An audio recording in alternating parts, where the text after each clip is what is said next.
My phone buzzed at 2:14 a.m. She never called at that hour unless it was something she knew I wouldn't like. "We're traveling tomorrow," she said, her voice clipped. "The beach house and your car are sold. Goodbye." I stared at the screen long after the call ended. My jaw clenched. I could hear the waves outside. "Always too calm when your world's unraveling." I texted back. "I understand, but you forgot something," she replied almost instantly. "What do you mean?" I laughed softly. Not because it was funny, because it was over, and she didn't even know it yet. The house she sold wasn't hers. She met my father when she was 27. A server, red lipstick, smoke in her laugh, and a hand always reaching for something better. He fell first and fast. She moved in after 3 weeks, married within 3 months, pregnant shortly after. Except I wasn't his. Not really. He knew deep down, but he loved her more than he loved the truth. So he raised me like I was his. Gave me his name, his house by the beach, and more affection than she ever deserved. When he got sick, she didn't nurse him. She hovered like a vulture waiting. I was 17 when he died. He left me everything. She got the Lexus. I got the deeds. She didn't know that part. My father didn't trust her. He gave me power of attorney, sealed the will, and told me, "Protect what's yours, what's ours." I did. The sign started small. Her perfume lingered longer than usual. Someone else's cologne mixing with it. Receipts in the trash for wine she never drank. A single cuff link in the laundry. Monogrammed, not his initials. Not mine either. Then I saw him. She called him Eric, mid-40s real estate agent. Greasy handshake, greasier smile. I watched from the porch and seen as he kissed her like they were playing house. My house. That night, I didn't sleep. I didn't rage. I started to plan. First, the car. She loved my father's old Mustang. It wasn't worth much, but it was sentimental. He used to drive her up the coast before the cancer. So I sold it quietly, legally. Title was in my name. I used the money to hire a forensic accountant. I needed to know how deep the rot went. She'd opened a joint account without my signature forged. She moved small sums at first, then bigger, thousands. She thought I was too busy working my way through law school. She was wrong. Next, the beach house. The one she thought washers.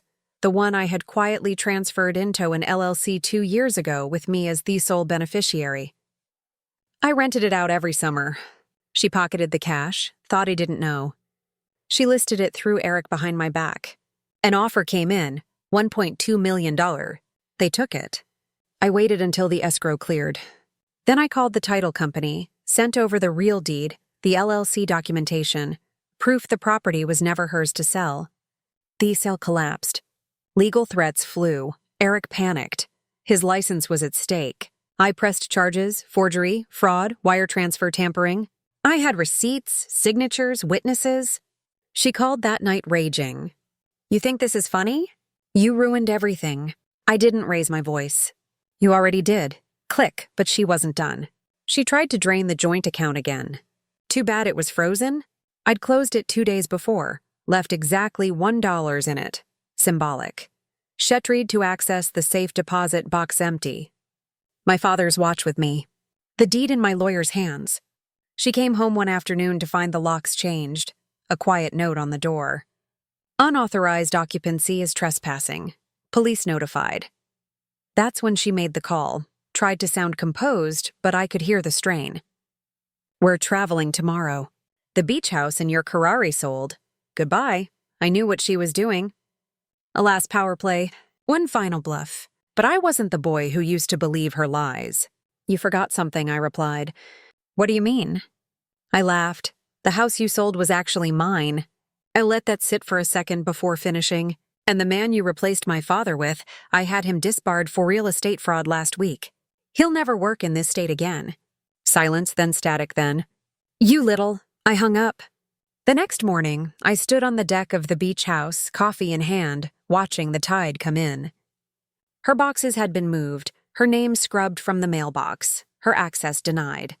She tried to sell my life, strip it for parts, walk away rich. She forgot I was watching, listening, waiting. She forgot my father raised me to finish what he couldn't. Now she's living in a motel 3 counties over, waiting for arraignment. Eric left her the moment his license was revoked. No job, no house, no more games. And me, I kept the house. I built the Mustang, and I never looked back. Some people say revenge isn't healthy. They've never had everything stolen from them with a smile. Let them preach forgiveness from their untouched homes. As for me, I sleep well.